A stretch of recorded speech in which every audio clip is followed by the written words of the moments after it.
Michelle will now tell you of another memorable moment with the Donald. With the lovely Alice. Who loves Trump? I can't hear you. I can't hear this side. I can't hear Alice. Of course. Who loves Alice? We all love Alice. I think they should make a new monument of you over in D.C. for what you've done. It's unbelievable. Look at this medal she has on her. Daughters of the Revolution. Now, I'm from New York. I'm not that far from Connecticut. And if anybody's ever been to Connecticut, they're a little snobby, okay?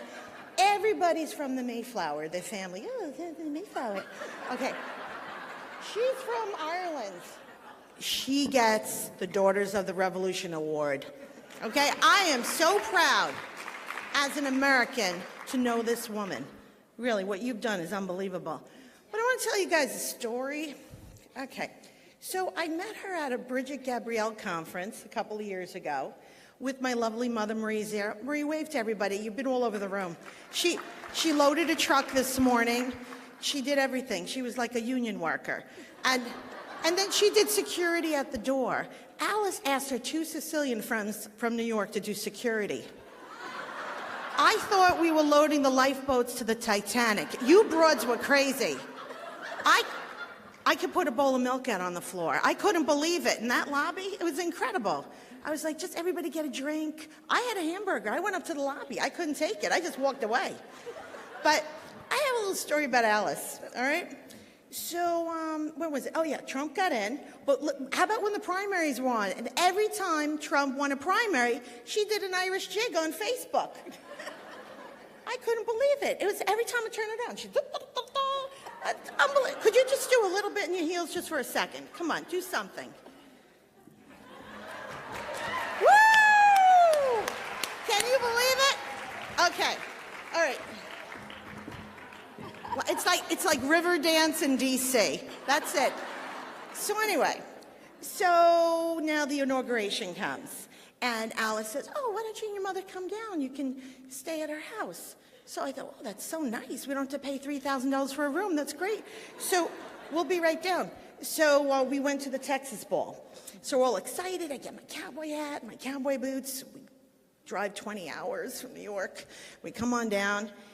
And we got here in the morning, I think it was. Alice is in her pajamas, of course. We walk into her hallway, and there's luggage all over the place. I thought I was at the Ritz-Carlton. People were leaving, and we were coming. She always has enormous amounts of guests at her home. I felt awkward. I always stay at a hotel, but being Italian, I'm like, all right, we'll do it. Okay. So we walk in, and she goes, love, we're going out in the Donald's. We have to go get something. So I'm thinking bread, milk, and eggs. You know, it snows in New York. That's what I'm thinking. No, she does an inaugural drive into D.C. proper in her pajamas and her mink coat. Wait a minute. We happen that jalopy. I think I'm in Chitty Chitty Bang Bang. The door is broken, okay? The window doesn't work. My mother hops in. I'm in the middle. And not for anything, but I'm not small. So I'm in the middle next to this 90-pound soaking wet woman, right? In her mink coat and her pajamas with my mother on the other side. We pull out of the driveway. I know it's going to be an adventure. Do you know why? This is her next door neighbor as we turn the corner. Now, wait a second. I didn't know. I still think we're getting bread, milk, and eggs, okay? I didn't know where we were going because this woman is out of her mind. So we're driving on the highway, and she's just talking, and I don't even know what she's saying. She's just talking. So I'm just looking over at her and thinking to myself, what is going on? She better not be taking me into the city because... you know, I had my hair in a clip and a thing. Where are we going? She goes, oh, love, we're going into the city. We're going to say hello to people. We're going into the Donald. Next thing I know, we're in D.C. proper, and she's got the horn going. She's yelling out of the window, and she's got like a CB radio screaming for Trump. Now, he didn't get in yet, okay?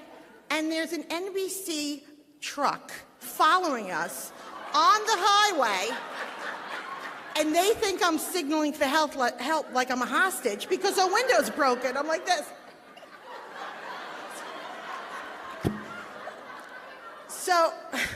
So we're driving around the city. She goes, oh, let's just do a little ring around just the monuments, she says. So we go around there, and everyone's screaming, hey, we didn't get any middle fingers anymore. But I can tell you, that was my inaugural getting to know Alice. And let me tell you something, she's a great American. And I have been all over this world. And I can tell you that women like her don't grow on trees. And well, no, I know you're from Ireland. Listen, I'm from New York. Everybody's Irish or Italian or Jewish. That's it. So, I get it. People think I'm Jewish, and I'm not. But listen, all I'm just saying is, you are such a wonderful person, and these women in this room don't know that you're going to bring Trump back into office again for another term. And Virginia's going to go red. And I have to tell you something else. I want to just give another handout to Corey Stewart and his family because he was wonderful to us when we visited in January. And I also want to thank everyone. God bless. We'll all make America great again. And if you can have a turnout like this, you tell your friends, you tell your neighbors, you tell their children, you tell all their left-wing college students to register Republican and do it now. Don't wait till the election. Do it now. Call Alice. We'll make it happen. I love you, Alice.